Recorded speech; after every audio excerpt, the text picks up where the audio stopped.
Poetry Thursday is here from our very own living room. Here's Dr. Jennie.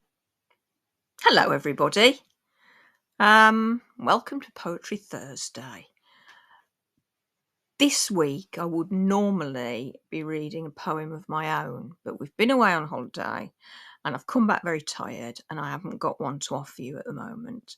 So I'm falling back on my old favourite, Marge Piercy, with a poem called My Mother Gives Me Her Recipe. Take some flour. Oh, I don't know, like 2-3 cups, and you cut in the butter. Now, some women, they make it with shortening, but I say butter, even though that meant you have to have fish, see. You cut up some apples.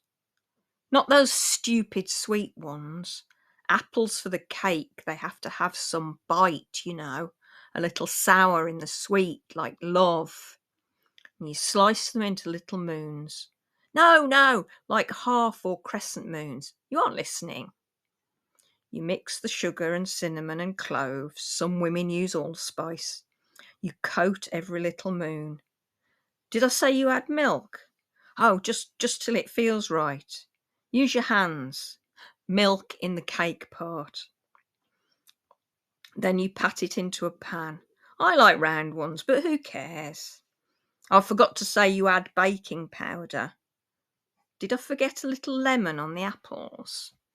Then you just bake it. Well, till it's done, of course. Did I remember you place the apples in rows? You can make a pattern like a weave. It's pretty that way. I like things pretty. It's just a simple cake. Any fool can make it, except your aunt. I gave her the recipe, but she never got it right. Cool. It's good, isn't it? Yeah. I love Marge Piercy. And those last lines kind of taper off in a Yeah. So it's pop that on. Yeah. So Marge the bit Piercy, about the fish. When she says in the first button sentence, fish, it's because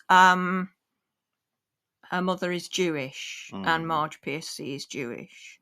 So if you have butter in something, kosher rules mean you can't have meat, but you can have fish. Oh, I see. In the meal. Yeah. So this would be I get it. The pudding after the main course, after the savoury. Awesome. Yeah, I just think it.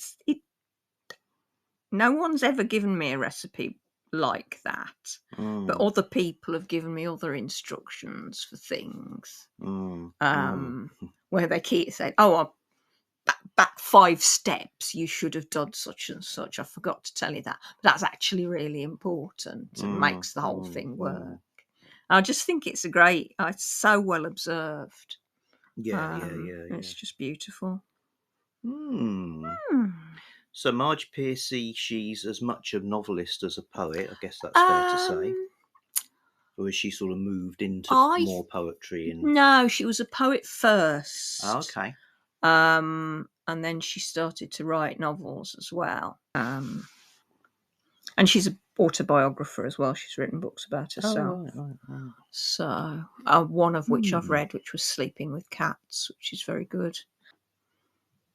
And just writes this great, very accessible, straightforward poetry. Is there a collection is there a collection you'd recommend for someone who wants to get started with Marge Piercy? This poem was in a collection called The Hunger Moon, which is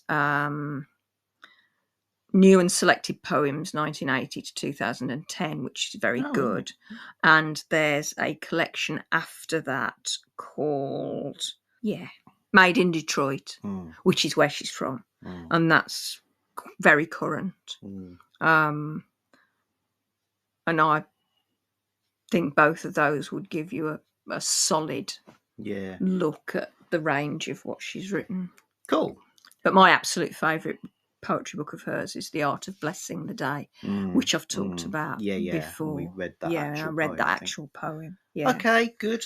Thank you very much. See you then. Back soon. Ta-ra a Something bit. else. Bye. And there you go.